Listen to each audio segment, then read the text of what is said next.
হলো ডেপুটেশনে কি লিখেছিলেন, কি রেসপন্স এলো?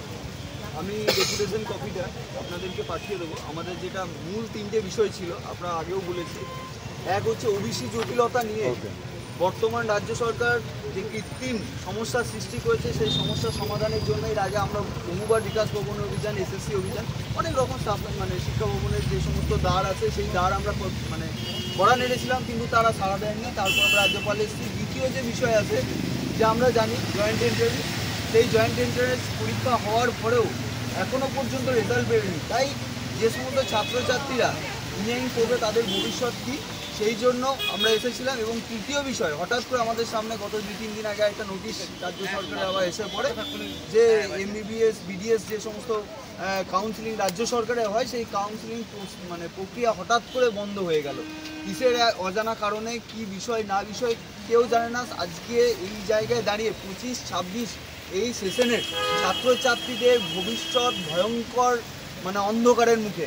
তার মা বাবা মানে তাদের গার্জেন থেকে শুরু করে ছাত্রছাত্রীরা আজকে অবসাদে ভুগছে।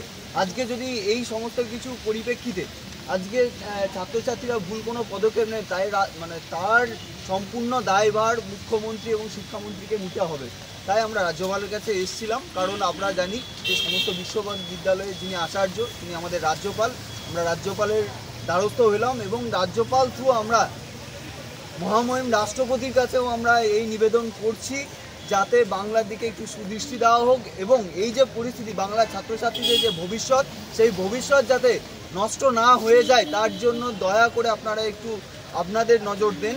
এবং রাজ্যপাল মহাশয় বলেছেন তিনি তার যেটুকু করণীয় তা তিনি করবেন এবং একটা সদার্থক আলোচনা আমাদের হয়েছে এবং আমরা আশা রাখছি যে এই সমস্যার সমাধান আগামী কয়েকদিনের মধ্যে করে ফেলবে রাজ্য সরকার। যদি না করে, বাংলার বুকে এক ভয়ঙ্কর ছাত্র আন্দোলন কিন্তু গড়ে উঠবে। এটা কোনো ছাত্র সংগঠনের কথা বলছি, আর ছাত্র সংগঠন হিসেবে আমাদের কর্তব্য, আমরা আন্দোলন করব, লড়াই করব মাটিতে।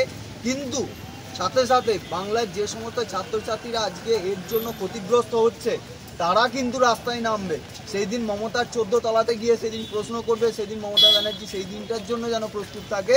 বিকাশ ভবনের 2 তলার ওপরে গিয়ে শিক্ষামন্ত্রীর কলার ধরে প্রশ্ন করবে যে আমাদের ভবিষ্যৎ নষ্ট করলে কেন, শিক্ষামন্ত্রী জবাবদার। সেই দিনটার জন্য যেন শিক্ষামন্ত্রী মানে প্রস্তুতি নেয়, কারণ আজকে একটা পুরো সালের যে ভবিষ্যৎ ছাত্রছাত্রী, তাদের মা বাবা পর্যন্ত আজকে দ্বিধাগ্রস্ত। এর আন্দোলন রাজপথে কলকাতাতে হয়েছে, সমস্ত জেলাতে জেলাতে আন্দোলন হয়েছে। আজকে বাঁকুড়াতে আমার সহ সম্পাদক পশ্চিমবঙ্গ দক্ষিণবঙ্গ রাজ্যের, তাকে সহ আরও 12 জনকে গ্রেপ্তার করেছে নির্মম পুলিশ। তো পুলিশ দিয়েই সরকার চলছে। তো এই পুলিশের সঙ্গেও রাজপথে দেখা হবে। কলকাতা তথা পশ্চিমবঙ্গের যত প্রশাসনিক ভবন আছে, যে প্রশাসনিক ভবন আমাদের নাড়া দরকার, আমরা আগামী দিনে সেই সমস্ত প্রশাসনিক ভবন নাড়ব এবং এর রাজপথেই দেখা হবে যদি সদুত্তর না পাওয়া যায়। তো আপনার নাম কি এবং পদ দিচ্ছেন? অবশ্যই কবে সরকারকে বলছি যে যত তাড়াতাড়ি সম্ভব তত তাড়াতাড়ি যেন এই সমস্যার সমাধান হয়। ডেডলাইন বলতে একটাই কথা, আজকে ছাত্রছাত্রীদের ভবিষ্যৎ কোন জায়গাতে? আজকে যারা সরকারি মানে বিকাশ ভবন থেকে শুরু করে নবান্ন, তাদেরও তো ছেলে মেয়েরা আছে, হয়তো এই সালে বা পরের সালে তারা এইচএস পাস করবে। তাদের ভবিষ্যৎটার কথা চিন্তা করে আমরা বলছি রাস্তায় নামছি এবং ডেডলাইন বাঁধতে বাধ্য হচ্ছি। যদি না হয়, যা হয় দেখা যাবে, কিন্তু এর শেষ দেখে আমরা ছাড়বো। এবিভিপি এখানে প্রতিজ্ঞাবদ্ধ, কারণ আমরা দিনের শেষে একজন ছাত্র সংগঠন এবং ছাত্র প্রতিনিধি হিসাবে এটা আমাদের কর্তব্য। আমি তো বারবার বলছি, শুধু এবিভিপি নয়, শুধু ছাত্র সংগঠন হিসাবে নয়, পশ্চিমবঙ্গের সমস্ত ছাত্র সমাজ আজ রাস্তায় নামবে। সেটার জন্য মমতা ব্যানার্জি প্রস্তুতি নেন এবং শিক্ষামন্ত্রী প্রস্তুতি নেন। আপনার নাম এবং পদটা বলবেন? অনিরুদ্ধ সরকার, রাজ্য সম্পাদক এবিভিপি। আপনারা কি এদেরকে অ্যাকোমোডেট করবেন যারা বঞ্চিত হচ্ছেন, যারা পরীক্ষা দিয়ে রেজাল্ট বেরোচ্ছে না? আমরা বারবার বলছি, এই মানে নিপীড়িত যারা আছে তাদের পাশে আমরা সর্বদা আছি এবং প্রয়োজনে তারা যদি পলিটিক্যালও কোনো মুভমেন্ট করে, সেখানে যা যা সহযোগিতা করার প্রয়োজন সেই সহযোগিতা এবিভিপি করবে, এটুকু বলে রাখছি। সৌব্রতদা আছে।